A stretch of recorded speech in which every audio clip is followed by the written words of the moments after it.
ஒரு மலைகளால் சூழப்பட்ட அழகிய நிலப்பகுதியில் மழலை நகரம் என்றொரு சிறப்பு மிக்க இடம் இருந்தது.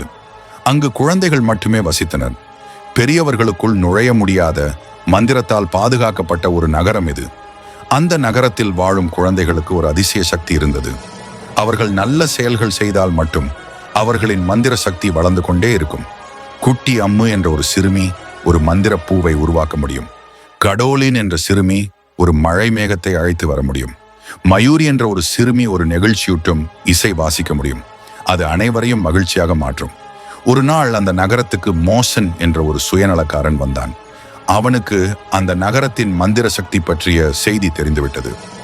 இந்த சக்திகளை நான் எடுத்துக்கொண்டால் நான் உலகத்தின் மிக சக்தி வாய்ந்த மனிதனாக மாறிவிடுவேன் என்று அவன் யோசித்தான். ஆனால் பெரியவர்களை அந்த நகரம் அனுமதிக்காது. அதனால் அவன் தனது வயதை மறைத்து குழந்தையாக மாறி வந்தான். மோசன் நகரத்துக்குள் புகுந்ததும் குழந்தைகளின் மந்திர சக்திகளை புரிந்து கொள்ள ஆரம்பித்தான். அவன் அம்முவின் மந்திர பூவை திருட முயன்றான். ஆனால் அது உடைந்து பொடியாகிவிட்டது. அவன் மயூரின் இசை கேட்டான். அதை திருட முயன்றான். ஆனால் அவனுடைய காது கேட்காமல் போனது. அவன் கடோலின் மழை மேகத்தை கைப்பற்ற முயன்றான். ஆனால் அது அவனை முழுக்க மழையால் நனைத்து ஓடிவிட்டது. அவனுக்கு வெளியே சொல்ல முடியாத பயம் வந்தது. அந்த நேரத்தில் அம்மு, கடோலின், மயூரி மற்றும் மற்ற குழந்தைகள் ஒன்றாக சேர்ந்து மந்திர நிலாவை அழைத்தனர்.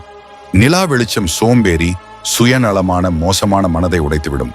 நிலா வெளிச்சம் மோசனின் மீது விழுந்ததும் அவனின் பழைய முகம் தெரிய தொடங்கியது. இவன் ஒரு பெரியவன், இவன் ஒரு மோசமானவர், இவன் நகரத்துக்குள் வரக்கூடாது. நகரத்தின் மந்திர காவல் தெய்வங்கள் வந்துவிட்டன. அவர்கள் அவனை நகரத்திலிருந்து விரட்டிவிட்டனர். கதையின் நற்சிந்தனை என்னவென்றால், நல்ல செயல் செய்தால் மட்டுமே சக்தி கிடைக்கும். தவறான வழியில் பலம் சேர்த்து கொள்ள முடியாது. நல்லவர்கள் எப்போதும் இணைந்திருந்தால் தீயவர்களை சமாளிக்க முடியும்.